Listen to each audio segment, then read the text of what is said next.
E aí, minha gente, estamos de volta com os 100 filmes essenciais para se ter um acervo de cinema diferenciado. Então, estamos aqui hoje com a quinta dica de cinema. E vamos voltar um pouco no relógio. Vamos para 1919. 1919. Com um filme que, na teoria, foi perdido, mas que, com todas as formas de restauração e resgate, por sua importância de representatividade e representação, voltou à luz com o máximo que se pôde resgatar dele. Não vai ser o único da nossa lista de 100 que já foi um filme perdido e foi resgatado da melhor maneira possível, mesmo que alguns fotogramas não existam mais. Ele pode ser encontrado tanto no YouTube, só com uma trilha sonora diferente, quanto no Vimeo, que também tem a melhor forma de exibição e restauração. As trilhas sonoras, geralmente de filmes dessa época, são reengendradas de acordo com remasterizações modernas, contemporâneas. Como a gente já falou dos filmes da Maya Deren, como outros filmes que virão na lista, porque muito da trilha sonora, principalmente do cinema mudo, ou se perdeu, ou era ao vivo. Não vamos esquecer que o cinema mudo não era completamente mudo, gente. A gente muitas vezes chama ele de primeiro cinema. Por quê? Porque, na verdade, era um cinema que tinha 1000 experimentações de som, inclusive das primeiras cineastas mulheres, como a mãe do cinema, Alice Guilloche, que criou o cronofone para se tentar inovar com o som. Então, o som existia aos borbotões. Então, vamos lembrar, estamos aqui para falar dos 100 filmes essenciais do cinema, já demos 4 dicas anteriores, procurem na minha timeline quais são essas 4 dicas, vão lá, curtam, comentem, compartilhem. Quem ainda não me segue, tem gente que não me segue, tá chegando novo no perfil, e muito até por causa das dicas, me perguntando onde é que eu encontro os filmes e tudo mais.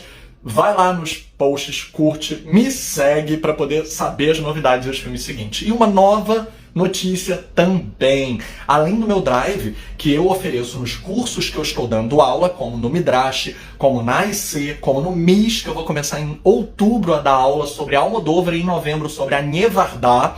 Nos meus cursos eu sempre vou oferecer um drive, mas uma grande amiga que tá aqui sempre correspondendo também na página, eu vou marcar ela nesse post falando pra vocês, quem quiser procure ela está fazendo um drive específico com o meu top 100. Ela ficou tão feliz com o meu top 100 de filmes essenciais que ela tá fazendo um drive que vai facilitar pra muita gente se quiser. Mas eu digo em quais streams estão cada filme e o de hoje tá no Vimeo.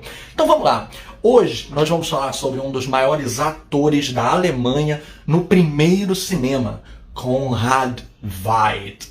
Esse ator ele é tão importante, mas ele é tão importante que ele, em primeiro lugar, é justamente a herança que vai legar o sorriso do Coringa, que todos nós reconhecemos tão facilmente.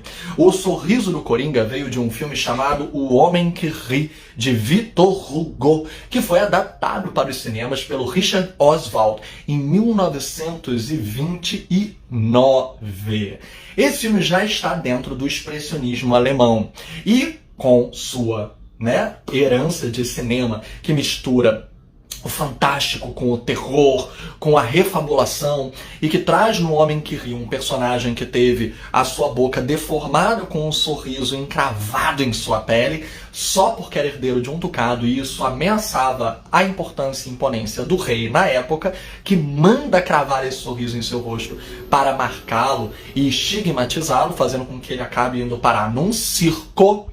Conrad Veidt é um dos atores que mais conseguiu personificar essa diferenciação identitária em personagens tão marcantes quanto influentes até hoje, para influenciar até mesmo o grande vilão do Batman, o Coringa. Então vamos cá. Conrad Veidt não fez só esse filme, fez inúmeros outros grandes sucessos, inclusive dentro da própria forma do expressionismo alemão, como o mais famoso de todos, o Gabinete do Dr. Caligari. Mas também não foi só isso. Até mesmo o Ladrão de Bagdá, no grande cinema hollywoodiano, ele fez. E Casablanca também está lá. Mas o primeiro papel de destaque dele, que não podemos esquecer, foram filmes com o diretor Richard Oswald. Antes mesmo do expressionismo alemão. Antes mesmo de 1920. Antes mesmo do Gabinete do Dr. Caligari. Veidt, ele vai fazer filmes com grandes temáticas que já iam para o terror, com o Richard Oswald, mas que não eram expressionismo alemão, como, por exemplo, O Clube dos Suicidas. Desculpa qualquer gatilho com a palavra, tá, gente? Mas é um filme episódico em que ele vai tratar com o terror e um pouco também com uma certa paródia, questões relativas ao título, né? Ao tema título. Mas também outros vários filmes, como até filmes de zumbi, para aquela época, em 1920, gente, super para frente do seu tempo.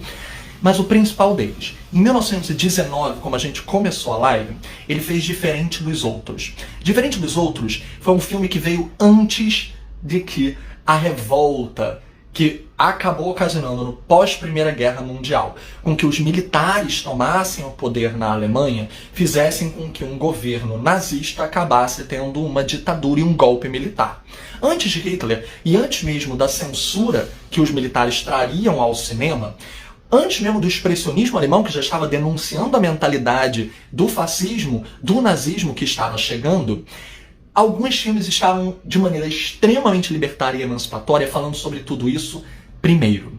Diferente dos Outros, é tido como o primeiro longa-metragem com temática homoafetiva na história do cinema.